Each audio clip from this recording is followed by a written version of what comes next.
আমরা সকাল থেকে আমাদের যে স্কুলের প্রধান শিক্ষক ছিল এখানে 40 বছর কাটিয়ে গেছে, ওনাকে ডাকা হয়েছিল।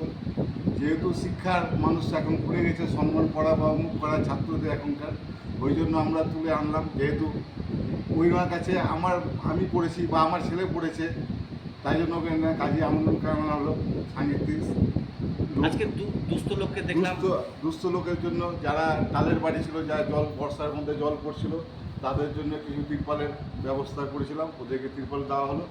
হরলিক্সও দেখলাম। আর হরলিক্স বলতে যারা একদম মানে দুস্থ পরিবারের ঠিক মতন হয়তো খেতে পায়, একবেলা পায় না, তাদের জন্য হরলিক্সের ব্যবস্থা করা হলো। কতজনকে দিলেন?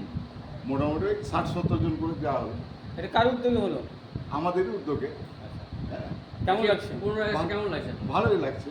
এটা এত এই কাজটা করতে পারলাম, এতে খুব আনন্দিত নিজেকে মনে দাদা, হচ্ছে। গরিব লোকের পাশে থেকে কেমন লাগছে আপনার? ভালোই লাগছে। এর থেকে তো আনন্দ কিছু নেই কি কারোর জন্য কারোর কিছু দিয়ে কারোর মুখে হাসি ফোটানো। হ্যাঁ, জি। এর থেকে আর বড় কিছু নেই। তা স্বাধীনতা দিবস তাহলে বিভিন্ন সমাজ কল্যাণমূলক কাজের মধ্যে দিয়ে কাজের মধ্যে দিয়ে করলেন। চল। এর আগেও কি আপনি এরকম হ্যাঁ, অনেকবার আমরা ওই পার্কে করি।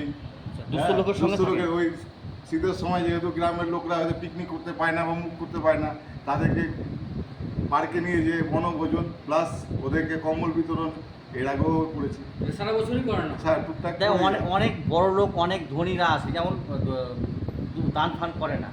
আপনি কি বলবেন?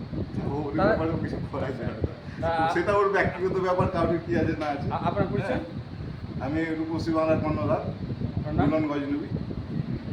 এর আগে আমার বাবাও কাউন্সিলর ছিল, দাদা, আমার 25 বছর কাউন্সিলর করেছে। আমার বাড়ি? ওখান থেকে একটু শিক্ষা কি মানুষের পাশে একটু থাকা। আপনার বাড়ি? আমার বাড়ি বালিঘাটাতে। ধন্যবাদ।